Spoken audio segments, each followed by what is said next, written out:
बहुत प्राचीन समय की बात है।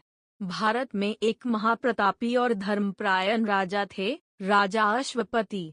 वे मद्र देश के शासक थे, लेकिन उनके कोई संतान नहीं थी।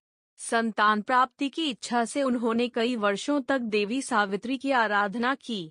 उनकी तपस्या से प्रसन्न होकर देवी सावित्री ने उन्हें दर्शन दिए और वरदान दिया कि उन्हें एक तेजस्वी कन्या की प्राप्ति होगी। कुछ समय बाद रानी ने एक सुंदर कन्या को जन्म दिया, जिसका नाम देवी के नाम पर सावित्री रखा गया। सावित्री बचपन से ही अत्यंत रूपवती, बुद्धिमान, साहसी और धर्मपरायण थी।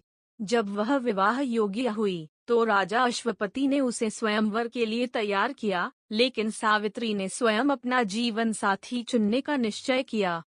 सावित्री ने भारत भर की यात्रा की और अंततः एक वन में रहने वाले युवक सत्यवान को अपने पति के रूप में चुना। सत्यवान अंधे और वनवासी राजा द्युमत्सेन का पुत्र था। वह अत्यंत गुणी, परोपकारी और धर्मात्मा था, लेकिन उसकी सबसे बड़ी कमी यह थी कि वह केवल 1 वर्ष का जीवन लेकर जन्मा था, यानी उसकी मृत्यु 1 वर्ष में निश्चित थी। राजा अश्वपति ने जब यह बात सुनी, तो वे चिंतित हो उठे। उन्होंने सावित्री को समझाने की कोशिश की, लेकिन सावित्री अपने निर्णय पर अटल रहीं। उसने दृढ़ निश्चय के साथ सत्यवान से विवाह कर लिया और अपने सास ससुर के साथ वन में रहने लगी। सावित्री को अपने पति की मृत्यु की तिथि ज्ञात थी। जैसे जैसे वह दिन पास आया, सावित्री ने 3 दिन का उपवास और व्रत रखना शुरू किया। उसने बरगद, वट वृक्ष के नीचे बैठकर तप किया और अपने पति की लंबी आयु की कामना करते हुए कठोर व्रत का पालन किया। मृत्यु के दिन वह सत्यवान के साथ वन में लकड़ी काटने गई। दोपहर होते होते सत्यव तेज सिरदर्द होने लगा और वह सावित्री की गोद में लेट गया। थोड़ी ही देर में यमराज प्रकट हुए और सत्यवान के प्राण लेने लगे। जैसे ही वे सत्यवान की आत्मा लेकर चलने लगे, सावित्री उनका पीछा करने लगी। यमराज ने सावित्री से कहा, हे पतिव्रता नारी, अब तुम्हारे पति के प्राण मेरे पास हैं, तुम लौट जाओ। सावित्री बोली, जहाँ मेरे पति जाएंगे, वहाँ मैं भी जाऊंगी। यह धर्म है एक सच्ची पत्नी का।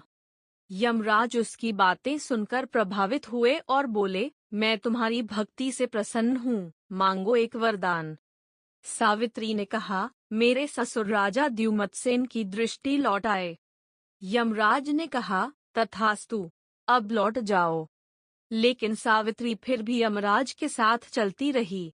उसने धर्म, नारी धर्म और सच्चे प्रेम की बातों से यमराज को और भी प्रभावित किया। यमराज ने दूसरा वरदान दिया। सावित्री ने कहा, मेरे ससुर का राज्य वापस मिल जाए।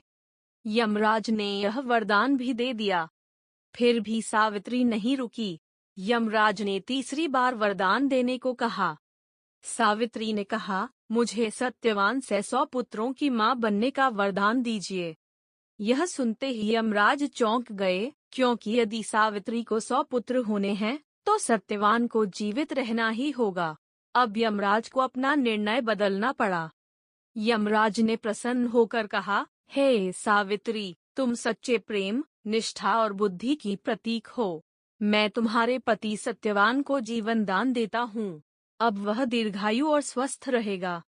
सत्यवान को जीवन मिल गया और वह जाग उठा। दोनों पति पत्नी घर लौटे। द्युमत्सेन को नेत्र और राज्य वापस मिल गए। इस प्रकार सावित्री ने अपने प्रेम, तपस्या और बुद्धिमत्ता से मृत्यु को भी पराजित कर दिया। इस व्रत का महत्व। आज भी स्त्रियां वट सावित्री व्रत करके वट वृक्ष की पूजा करती हैं और सावित्री के समान अपने पति की लंबी उम्र की कामना करती हैं। यह व्रत नारी की शक्ति, प्रेम और निष्ठा की अमर गाथा है।